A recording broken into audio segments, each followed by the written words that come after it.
Hi students. Okay, so today we're going to start on a cup weaving. It's got some trickier components that I'll go over with you, but it is fun and it ends up looking really cool. This is the list of things that you'll need. Small, like shorter, plastic, paper, styrofoam cup. It doesn't matter as long as it's cuttable. You don't want it to be too tall, and I'll show you why. Scissors. The longer scissors, the better. I'll show you why. Yarn in a couple fun colors or colors that you like that you have that would go together on a cup. Patience. I put it right there on the list. You need it for this one. You can have some other items to like kind of embellish it. Um, Fringe, ribbon, pom-poms, paint maybe, right? You just want to have these as optional. You don't need them. And then a Sharpie. I forgot to put it on the list, but you do need a permanent marker to kind of mark on your cup where you're going to cut. I have a template to help you that I've uploaded to go with this, and I'll show you the next steps. Okay, so let me make sure you can see this. I have my scissors. I have a plastic cup and a couple colors of yarn that I think look nice together, and this template.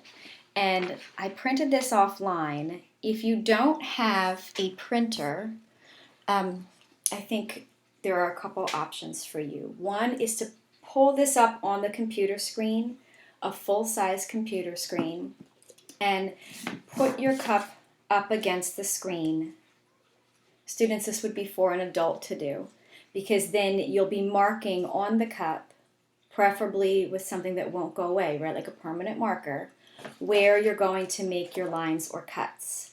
So you don't want to get Sharpie on your computer monitor.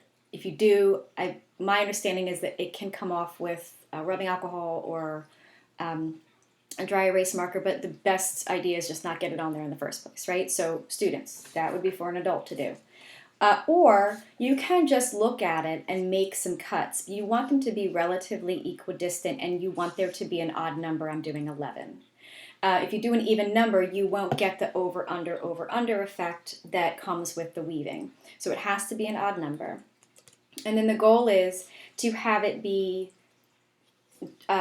pulled down directly, so there would be 11 markings here and 11 markings here, and the cuts will go down the cup, right?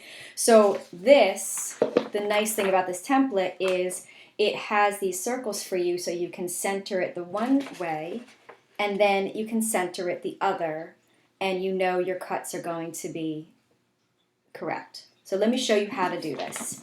If you can print this, you'll put this down on the table, and you'll start with, now if your cup is bigger than this, if it's wider than this, you can enlarge this before you print it. This, I wouldn't even go with something as tall as this. This is the Grande, so I guess, I don't know how tall this is. Looks like it's about 5.5 inches. I would say something smaller would be better, and I'll show you why I had some difficulty. But then you'll mark every place where this is here, all the way around. And then when you flip it over, what you really want to do for the first one is just make sure, I have that one, that you're lined up. So you're kind of over top of one. You can look down and be like, okay, I see the one at the top, there's the one at the bottom, and once you place it centered, you can start making your lines, your marks to aim for. All right, so let me go over my troubleshooting with you so that you can kind of understand what can go wrong. First of all, you know I have Sharpie Starbucks cups lying around, and they all came with a label, and the label is sticky. So I dissolved the label off, but then for the other one that I was working on, I didn't get all of the glue residue off it, and it pulls on the yarn every time I go across it. A little grippy, makes it difficult to weave. Then, when you go to make these cuts, so you'll be cutting from the top line aiming towards the bottom line. Yes, of course you can draw a line, right? I don't have time for that. You probably should. But when you make this cut and you aim down, see how my scissors isn't going to go the whole way? Can you see that? It won't go the whole way. And that's why I think you should go with a shorter cup. Because when you cut and then you cut again, what you end up getting sometimes are these tiny little misaligned edges, jagged little edges, and then you have to pull the yarn past that every time. So you want to minimize your frustration. One, get all glue residue off the cup if you have it. If you never had a sticky label on it, excellent. And two, try to do this in one cut, which means either a very long scissors, which I don't have, or a shorter cup. If you have both those things, fantastic.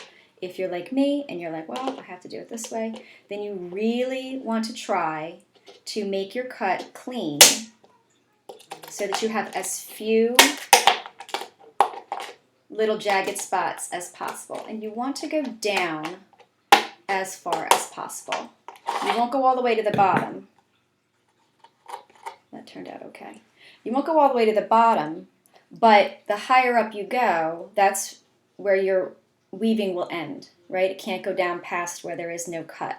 So you want to try to get these cut to the same distance down as far as you can in one smooth cut with no glue residue on your cup. Okay, I'll be back with your next step.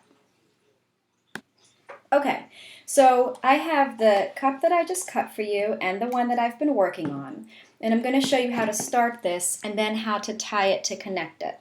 So to start it, you would take your first piece of yarn and you'll go down into a cut, whatever cut you choose. See how it snags? That's just, part of what you're going to be dealing with on this. And give it all the way down. And you can leave this edge inside, right? And then because your weaving will start here, that's why I suggested having some kind of maybe decorative ribbon or something to put on here as a bottom border after the fact.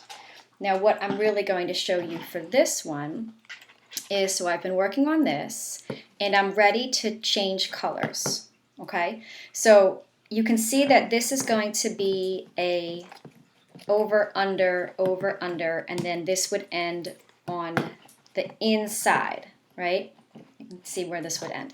I want to make sure that my knot is going to be hidden in the back.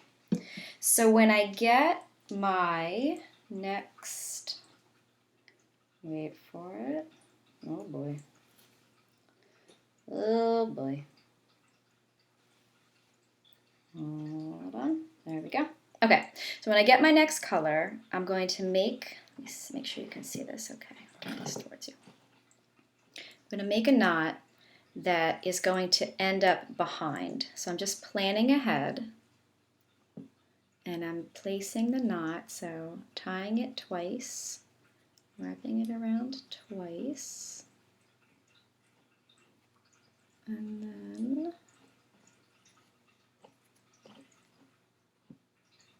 oh my goodness.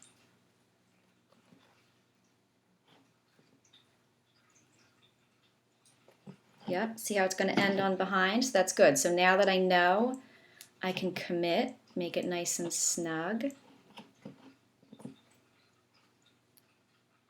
and do my next weaving. Now once this is behind, right, I can snip off these inside pieces and just keep going.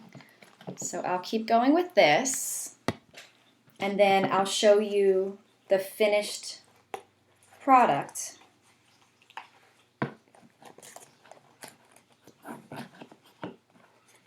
Over, under, back and forth through the whole thing. And then I'm probably going to put something decorative at the top and bottom. Okay, so I found some beads that I wanted to work with, and I'm almost done my weaving. I have added a decorative trim at the bottom that I glued on, and I've been putting some beads on every other weave. So I'm not putting them on the back. I'm only putting them where it's going to weave in the front. And the way I'm doing this, just a reminder, if you don't have a sewing needle, if you do have a sewing needle, it's very helpful, but if you don't, you fold over the yarn first and then push that part through the bead, and that's going to make it easier to string the bead. And then this part is sitting out on the front of my weaving, and I'm not adding any to the inside. Okay, I am going to finish this up and show you the finished piece, and I hope you are enjoying this process. I'll see you in a second. Okay, so I am almost done. I have taken my weaving all the way up to the top, as high up as it could go, and I ended on the inside of the cup. And once again, if you have a sewing needle and you remember how to, put this through and push this down into the inside threads, great. Otherwise, I have a little half of a popsicle stick. And I can just take this and push this down in behind the other threads to hide it. I can do that with this one too.